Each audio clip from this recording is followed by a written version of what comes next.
All right, good afternoon. Welcome. The Secretary-General will make some remarks and then I'll do the briefing right after that. Sir, please, you have the floor. A very good morning. The nightmare in Gaza is more than a humanitarian crisis. It is a crisis of humanity. The intensifying conflict is shaking the world, rattling the region, and most tragically, destroying so many innocent lives.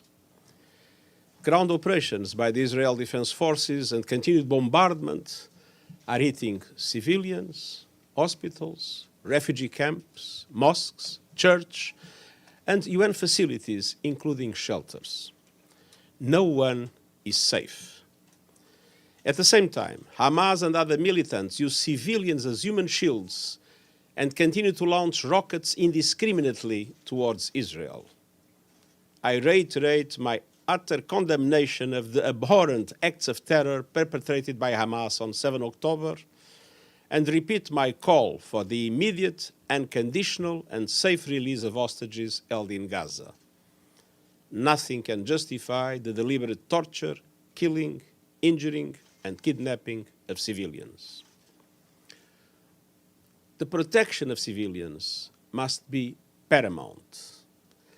I'm deeply concerned about clear violations of international humanitarian law that we are witnessing.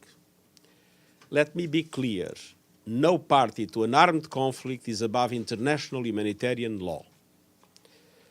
Ladies and gentlemen of the press, Gaza is becoming a graveyard for children. Hundreds of girls and boys are reportedly being killed or injured every day. More journalists have reportedly been killed over a 4-week period than in any conflict in at least 3 decades. More United Nations aid workers have been killed than in any comparable period in the history of our organization. I salute all those who continue their life-saving work despite the overwhelming challenges and risks. And the unfolding catastrophe makes the need for a humanitarian ceasefire more urgent with every passing hour. The parties to the conflict, and indeed the international community, face an immediate and fundamental responsibility to stop the inhuman collective suffering and dramatically expand humanitarian aid to Gaza. Today, the United Nations and our partners are launching a $1.2 billion humanitarian appeal to help 2.7 million people.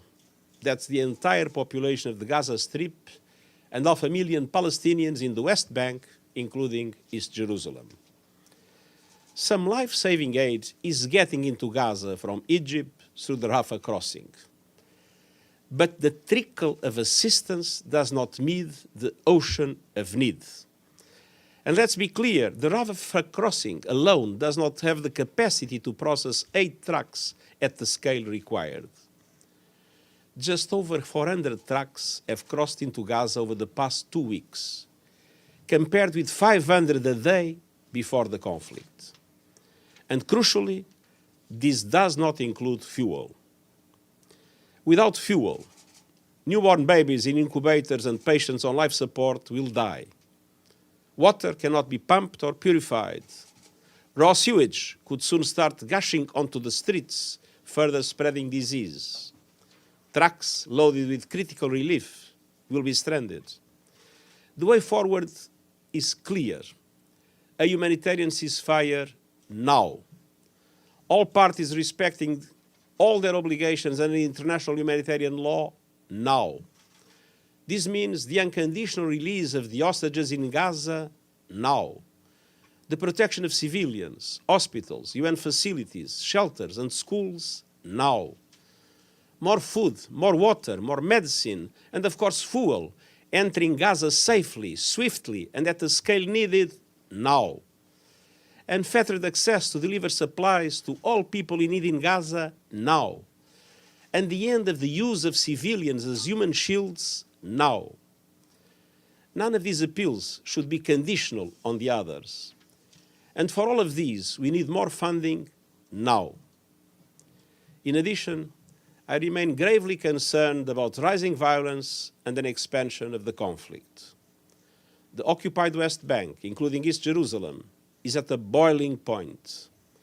Let us also not forget the importance of addressing the risks of the conflict spilling over to the wider region. We are already witnessing a spiral of escalation from Lebanon and Syria to Iraq and Yemen. That escalation must stop. Cool heads and diplomatic efforts must prevail. Hateful rhetoric and provocative actions must cease. I am deeply troubled by the rise in anti-Semitism and anti-Muslim bigotry. Jewish and Muslim communities in many parts of the world are on high alert, fearing for their personal safety and security. Emotions are at a fever pitch. Tensions are running high, and the images of suffering are heartbreaking and soul-crushing. But we must find a way to hold on to our common humanity. I think of civilians in Gaza, the vast majority women and children, terrified by the relentless bombardment. I joined the UN family in mourning 89 of our UNRWA colleagues who have been killed in Gaza, many of them together with members of their family. They include teachers, school principals, doctors, engineers, guards, support staff, and a young woman named Mai. Mai did not let her muscular dystrophy or her wheelchair confine her dreams. She was a top student, became a software developer, and devoted her skills to working on information technology for UNRWA. I am so deeply inspired by her example. And I think of all those tortured and killed in Israel nearly 1 month ago, and the hostages abducted from their homes, their families, their friends, while simply living their lives. 10 days ago, I met with some of the family members of those hostages. I heard their stories, felt their anguish, and was deeply moved by their compassion. I will never relent in working for their immediate release. This is essential in itself and central to solving many other challenges. One mother movingly shared with me her desolation over her abducted son, Ersh. She also spoke outside the Security Council, and on the subject of confronting hatred, she said, and I quote, "When you only get outraged when one side's babies are killed, then your moral compass is broken and your humanity is broken," end quote. Even in her utter despair, she stood before the world and reminded us, and I quote, "In a competition of pain, there is never a winner," end quote. We must act now to find a way out of this brutal, awful, agonizing dead end of destruction, to help end the pain and suffering, to help heal the broken, and to help pave the way to peace, to a two-state solution with Israelis and Palestinians living in peace and security. Thank you. Thank you very much, sir. Thank you. We need a second border crossing, Secretary-General, for aid to get in.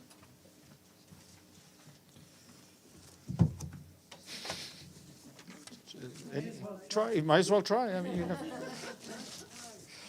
I think I'm going to try walking out like that too. We'll just chase you. Yeah, exactly. You don't have bodyguards. All right. Sorry, give me 2 seconds.